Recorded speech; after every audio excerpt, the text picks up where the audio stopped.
Welcome into ESPNWestPalm.com. I'm Wells Dusenberry, and this is the ELEV8 Sports Institute video podcast. Right now, I'm joined by Luis Alicea, Director of Baseball at the ELEV8 Sports Institute. First off, Luis, thanks for coming by. Wells, thank you. It's a pleasure to be here. Absolutely. Now, right now, we're pretty much in the heart of the baseball season, Major League, in the summer here, and there have been two interesting signings as of recently in terms of reconstructing deals. One, you have Anthony Rizzo of the Chicago Cubs, and then Angel Pagan of the San Francisco Giants. Now, these two are notable because you have worked with both of these guys recently, and you have really kind of worked in terms of their swing and developing their game. I guess, first off, tell me a little bit what your kind of training methods have been like with those two players.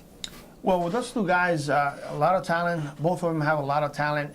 The difference was for them is understanding the five methods of hitting, starting with balance. None of them had balance when they went to the plate.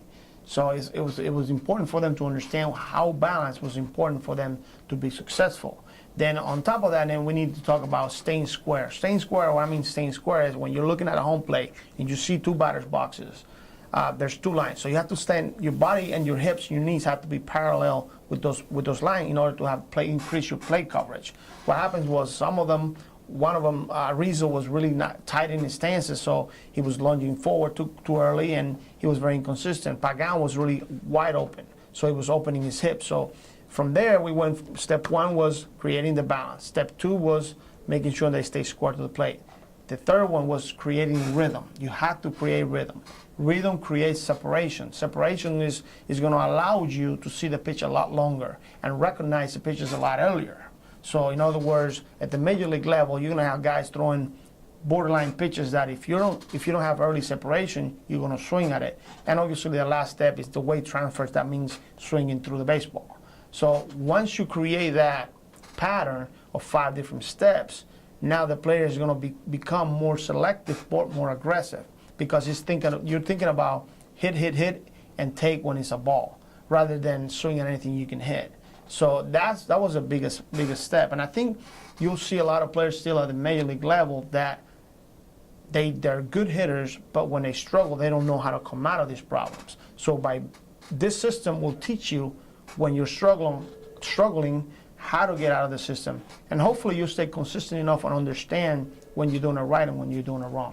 It's interesting with those guys. These are guys who've been in the major leagues here. Is that kind of hard working with guys who probably have such a developed, almost regimented game plan and how they're hitting, and kind of tweaking that a little bit? Is that a little bit of a challenge as well for guys who've been developed?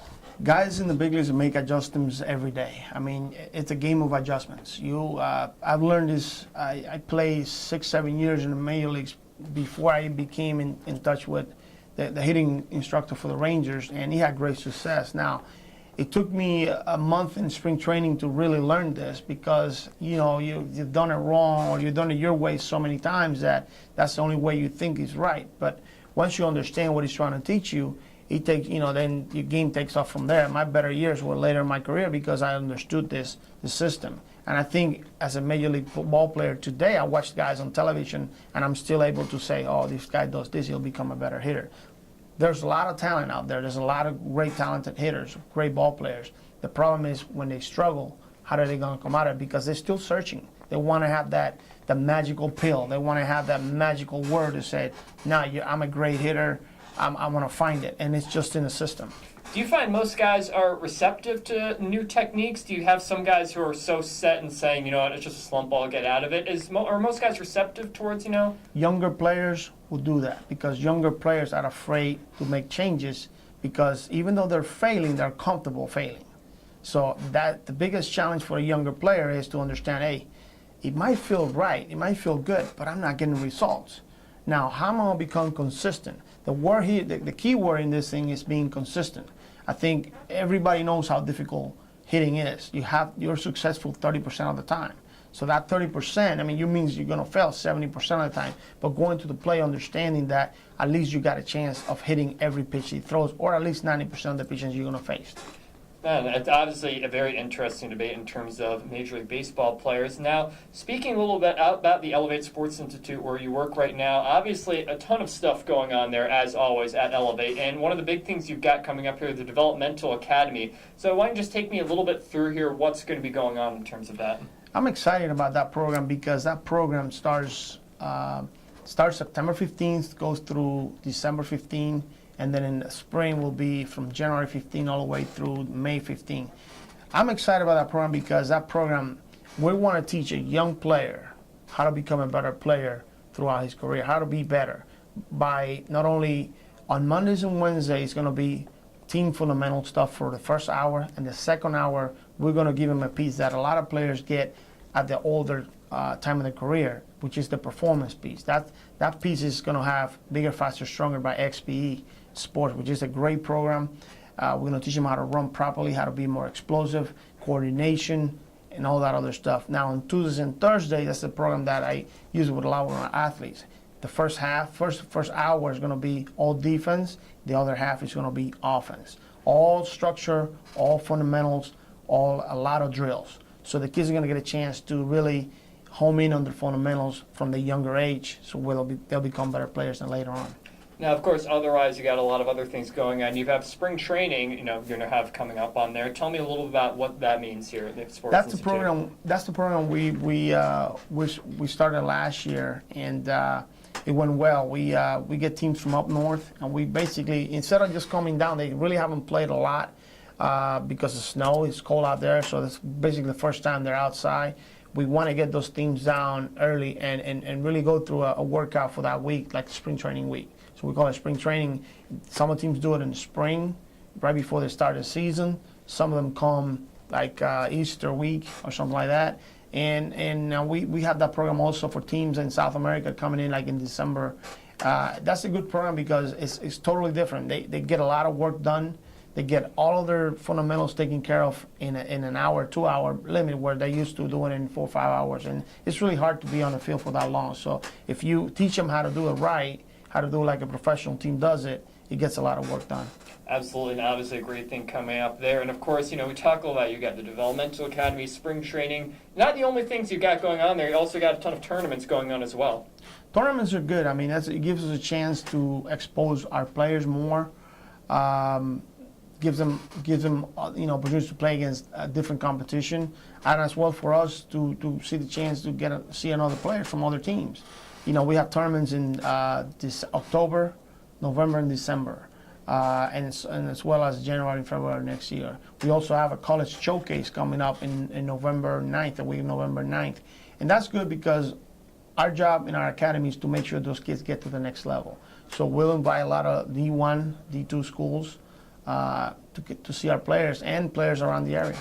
And then, of course, never too soon to think ahead here. Plenty of holiday camps you're going to have going on here as well. Absolutely. December is a great month. I mean, we had the holiday camp December, right before Christmas. It goes all the way until the first week in January. Those 2 weeks are awesome. I think we get a lot of kids from around the area, some kids from up north. It's a fun week. We're being creative and we're trying to create more programs, just trying to get the kids in there. And you're going to have plenty of college teams coming down here as well, it seems, to do a college showcase.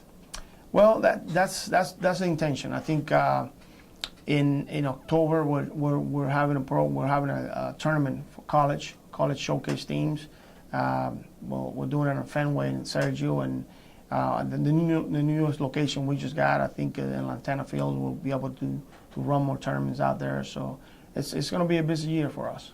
And of course, last but of course not least here, you've got your academy here, which is pretty much the crown jewel. Tell people why if you're an aspiring young baseball player, why should you be going to the ELEV8 Sports Institute? You're going to have the best of both worlds, academics and athletics. I like pushing our private virtual because if you're an aspiring young ball player with a lot of talent and want to get to the next level, that will be the program for you. You'll be able to not only home in on your academic skills in the morning and get yourself started in college early. Our program, academic program, our private program will be able to set you up for college courses because we have dual enrollment with Lynn University and get a head start. So when you go to college, you already have 12 to 21 credits on your belt. The beautiful part about this program is that we're able to help the kids with GPAs, SATs, TOEFLs. We're preparing for those tests. Now, on the afternoon, you got all the time in the world to work in baseball. And that's what we do. Every one of our coaching staff is dedicated to the player. We're not about winning. We're about development. Our schedules are set in the morning.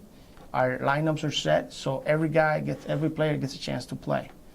You're taking lessons every day. We're not only preparing you mentally to play the game, but we're preparing you physically to play the game. We'll give you the training performance piece that if you were to get it, it's expensive and you have to pay in addition, and we provide all that for you. The amount of games that we play over 100 games in the schedule, fall and spring. We have already 26 games against junior college for this fall, which that's added exposure to our players.